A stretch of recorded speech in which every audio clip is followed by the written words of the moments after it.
इस वीडियो में दी हुई जानकारी इंटरनेट से ली गई है। हम इस वीडियो में किसी भी दवाई का प्रचार नहीं। नमस्ते दोस्तों, स्वागत है आपका हमारे इस चैनल पर।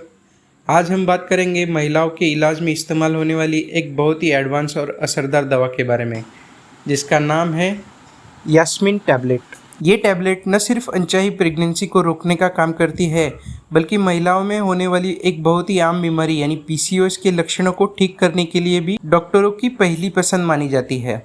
आज की इस वीडियो में हम बहुत ही आसान भाषा में समझेंगे कि इस टैबलेट में कौन से सॉल्ट्स होते हैं, ये शरीर में कैसे काम करती है, इसे लेने का सही तरीका क्या है और इसके साइड इफ़ेक्ट्स क्या हो सकते हैं। सबसे पहले जानते हैं इस टैबलेट में कौन सी दवाई होती है।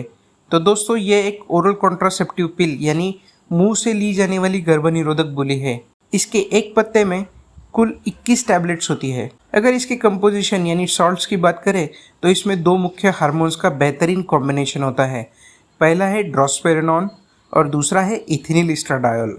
इस टैबलेट की सबसे अच्छी बात यह है कि इसमें मौजूद ड्रोस्पेरेनॉन एक नए ज़माने का प्रोजेस्टेरॉन हार्मोन है, जिसकी वजह से दूसरी पुरानी पिल्स के मुकाबले शरीर में पानी जमा नहीं होता, यानी वाटर रिटेंशन नहीं होता और वज़न बढ़ने की समस्या कम होती है। अब बात करते हैं कि ये टैबलेट शरीर में जाकर काम कैसे करती है।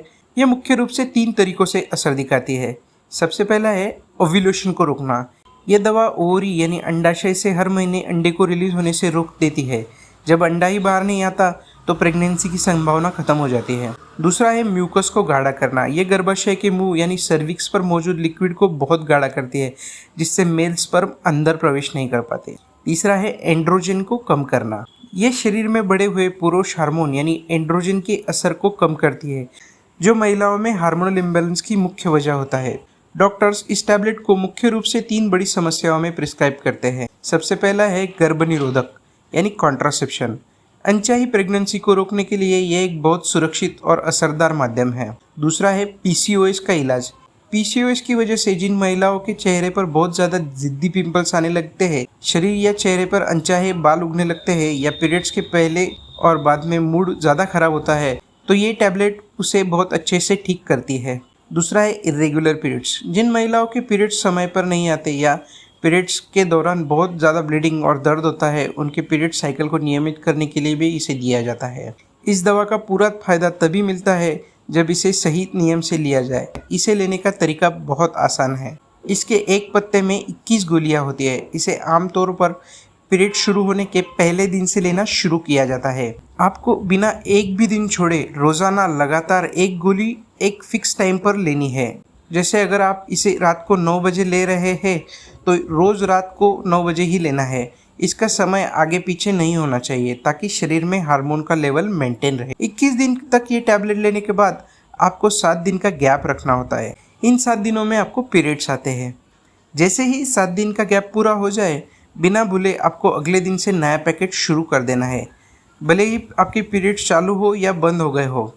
शुरुआती 1-2 महीने में जब शरीर नए हार्मोन्स के साथ एडजस्ट करता है तो कुछ हल्के साइड इफ़ेक्ट्स दिख सकते हैं, जैसे जी मिचलाना या उल्टी जैसा महसूस होना, सिर में हल्का दर्द या चक्कर आना, मूड स्विंग्स होना, पीरियड्स के बीच में हल्की स्पॉटिंग या ब्लीडिंग के धब्बे दिखते रहना।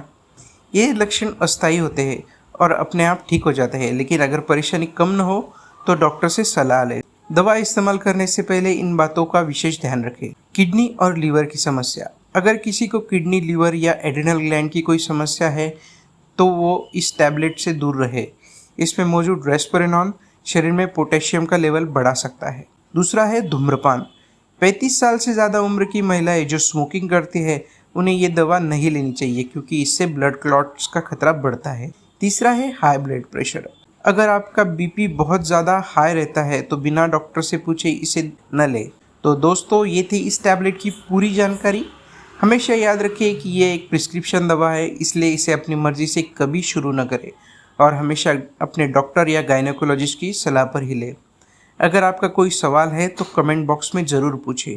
वीडियो को लाइक करें और ऐसे ही सटीक जानकारी के लिए हमारे चैनल को सब्सक्राइब करना ना भूलें।